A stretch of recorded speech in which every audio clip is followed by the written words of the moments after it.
ধারাবাহিকে অপর্ণা এখনো বিয়ে করতে পারলো না, তবে বাস্তবে হিন্দল 3বার বিয়ে করছে। একই পাত্রীকে তিনবার বিয়ে করলেন অভিনেতা। আপনাদের সবাইকে স্বাগত সিনে গসিপে। বন্ধুরা, অভিনেতা মৃত্যুঞ্জয় ভট্টাচার্য 15 ডিসেম্বর আনুষ্ঠানিক বিয়ে সেরেছেন। তবে তারপরেও তার মুখে চওড়া হাসি। তার কারণ, মেহেন্দি গায়ে হলুদ বিয়ের অনুষ্ঠান আবার উপভোগ করতে চলেছেন তিনি, তাও আবার বাস্তবে। অভিনেতা জানান, আমায় বাতিল করেও ধারাবাহিকের নায়িকা অপর্ণা এখনো বিয়েই করে উঠতে পারলো না। বাস্তবে আমার 3য় বার বিয়ে। ধারাবাহিকে চিরদিনই তুমি যে আমারে আমরা দেখেছিলাম নায়িকা অপর্ণার দ্বিতীয় নায়ক হিন্দলকে। হিন্দলের চরিত্রে অভিনয় করছিলেন মৃত্যুঞ্জয় ভট্টাচার্য। মৃত্যুঞ্জয় তার চরিত্রের জন্য যথেষ্ট প্রশংসিত হয়েছেন, আবার নিন্দাও কুড়িয়েছেন।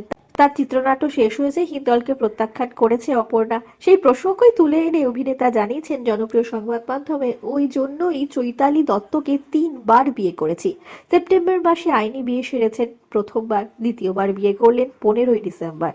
আবারও বিয়ের পিঁড়িতে বসবেন সে বিষয়ে অভিনেতা জানান, দ্বিতীয়বার বিয়ের আসর বসবে বৃহস্পতিবার। দেশের বাড়ি জলপাইগুড়িতে। হালদি মেহেন্দি থেকে বৌভাত কিছুই বাদ যাবে না। নতুন করে আবার সব অনুষ্ঠান খুঁটিয়ে পালন করব আমরা। বৃহস্পতিবার অর্থাৎ আজকেই আবার বিয়ের পিঁড়িতে বসছেন অভিনেতা। ধুমধাম করে জলপাইগুড়িতে হবে তার আর চৈতালির বিয়ের অনুষ্ঠান। আপনাদের জানিয়ে দিই, চৈতালি নেট প্রভাবী।